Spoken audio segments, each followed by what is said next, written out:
tubig na init yan. Pagbilog sa init. Mga kasabong, eto guys, may nadaanan ako ritong manok dito sa aming barangay, dito to sa loob ng pabahay. Magkano ho ito? Yan, 2,000 nga yan. May ilang taon na kaya ito siya? Isang taon, 4 na buwan. May gitara ito sa taon guys. Bulik na green legs. Ito yung may-ari. Tigat sama natin, tingnan natin itong iba nyo. May mga manok sila rito eh. Mga pasisiw. Mga bagong paligo guys. Pre, ito pre, magkano isa nito pre? 1,500 yan. Ito guys, yung ilang buwan na kaya to? Wala pa isang taon yan, mga ano yan. 9, 8. Ito, ang balahibo nito, bulik talisay na yellow legged. 1,500 daw ito doon sa mga interesado. Etong isa, Paparas na rin.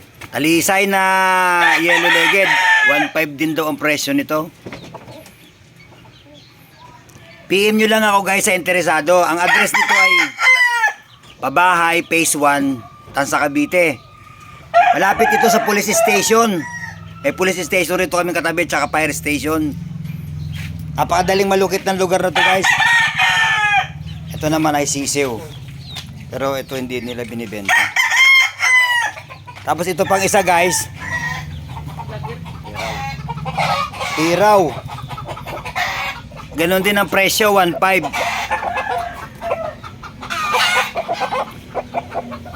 Ano to, dirty leggeds na hiraw. Yun. Ito pre. Hindi, itong hiraw na to, magkano to? Itong hiraw na to guys, 2,000 daw to kasi may edad na raw to. Nasa 1 year old na raw to eh.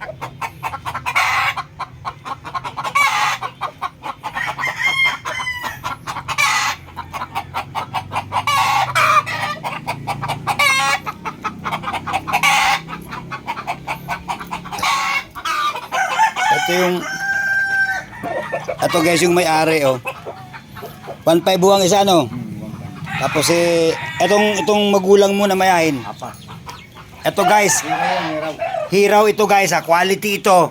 Tingnan nyo yung figura. Sa mata pa lang guys, black eyes na siya. 4,000 to guys. Mahigit na raw. Ilan taon na kaya to pre? 3.5 years old. Tingnan nyo naman ang figura guys oh. Quality ang manok. Sa tindigan pa lang. Ito 4,000 to guys.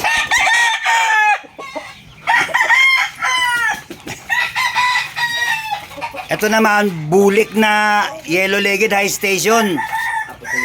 4,000 din yan. Sa mga may interest, PM nyo lang ako. At napakalapit lang nito, napakadaling puntahan.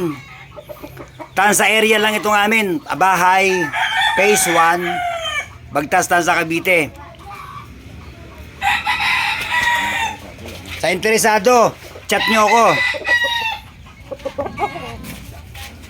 Talisay ito guys na ano, bulik na green legs. Napakagandang manok. Bulto ang katawan nito guys. Siguro halos 2 kilo ang... May 2 kilo to pre no? Ayan, napakagandang manok oh. Sa 4,000 guys, hindi na kayo talo kasi ang manok ay nasa 3 taon mahigit na raw ito. Winning line ito guys. Bulik dom daw ito. Bloodline ni Jenjen Arayata. PM lang guys sa interesado. Ayan si Manong oh. Sila yung may-ari ng manok.